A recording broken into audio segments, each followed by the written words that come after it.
With that, Renee began to lead me over to that singular book within the glass case. With another jingling of keys, she found a small black key.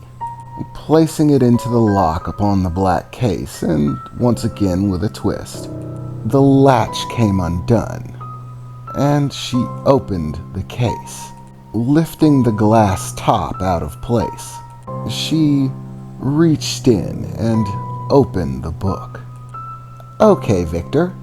Lesson 1. This is the Velturius. Basically, it's the werewolf Bible. What? I replied. You mean werewolves have their own Bible? Yeah, basically. It tells the origin stories of where the werewolves come from, as well as other things in our history, and even some things that are supposed to happen in the future. But for your sake, I'll start at the beginning. First and foremost, understand that this edition of the Velturius is actually one of the original manuscripts. It's over 3,000 years old. There are actually less than 40 copies of this book in all of existence, scattered across all of the multiple realms.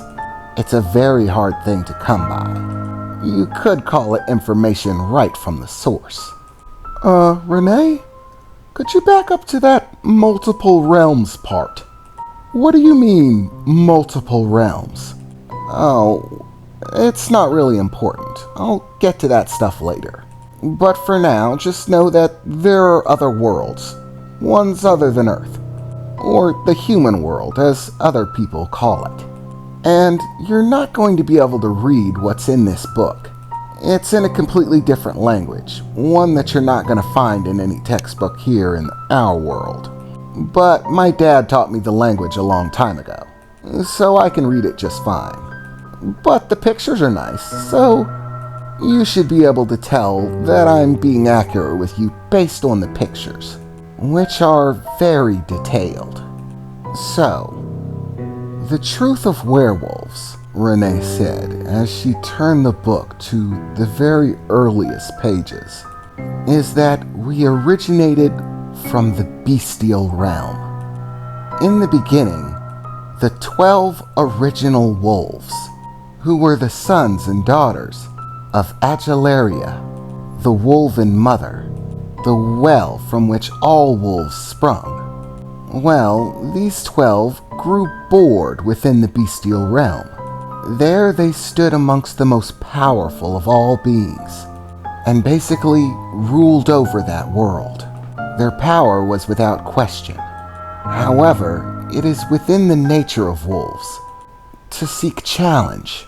The 12 children became bored with rule, with no one being a match for their strength, skill, and ability. And so, combining their power together, the 12 ripped a fracture within the bestial realm, finding a weak point and forcing their way out.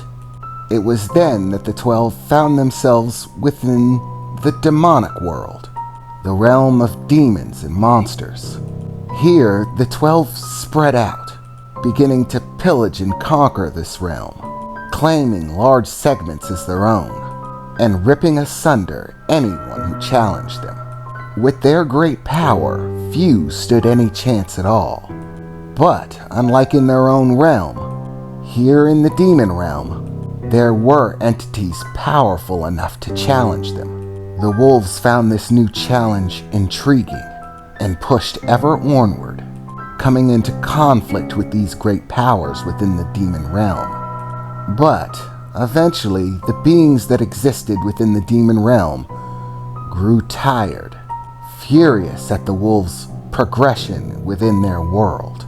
The wolves did not rely on armies or forces. They did not use military tactics or strategy. They did not wish to claim power or territory.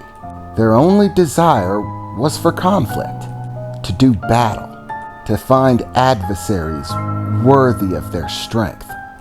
They wanted to gain nothing from it, but the battle itself. And within the demon realm, though they possessed great power, this was simply not the way things were done. They viewed the wolves' constant attacks upon them as an inconvenience to their strategy, to their plans of conquest and control. The wolves brought destruction and chaos to the order that they sought to enforce, to the golden thrones upon which they sat, Renee said as she slowly flipped through the pages, showing me one picture after another, detailing the escapades of these 12 wolves in combat with demonic entities. You could clearly see wolves within the picture, attacking what looked like demons of all sort and variety.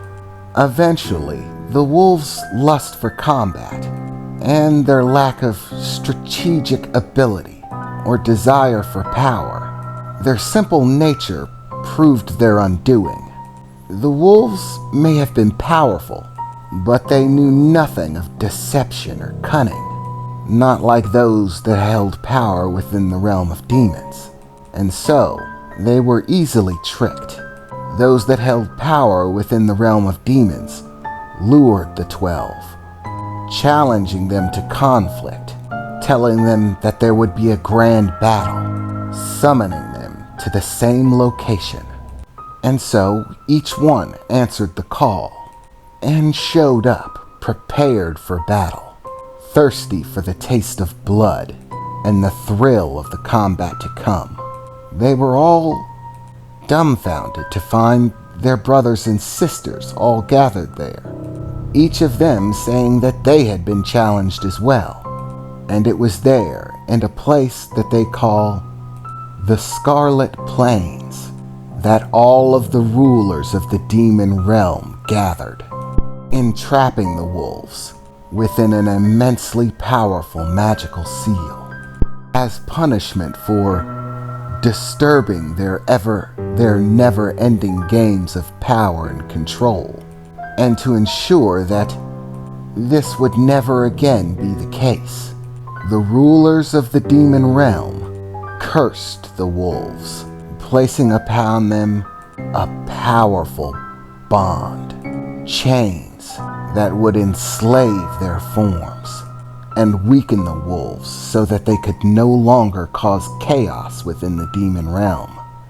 As punishment for the chaos that they caused, the wolves had their forms imprisoned within the weakest form that they could imagine, one that was looked down upon more than any other, the form of the greatest prey, the weakest and most trampled upon there was, that of a human being, weak, defenseless, powerless.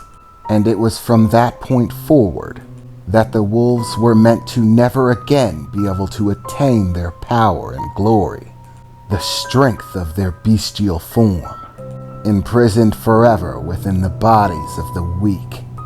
And with that, the rulers of the demon realm tore open a gateway and cast the wolves into the realm of man, stripped of their power and forever bound within mortal forms. They thought the wolves would never again be trouble to them. But the demons that bound the wolves may have been powerful, but they were not strong enough to completely bind them. Their connection to the bestial realm was too great, and though they were unaware of it at the time, the moon that exists here in the human world actually overlaps with the moon of the bestial realm that shines ever onward. Within the bestial realm, the moon is a fixed point. It hangs in the sky no matter what time of day or night. Its energy brings life to everything within that realm. But the moon here in the world of man is weaker, and its light only truly possesses enough power to grant strength on the night of the full moon, once a month.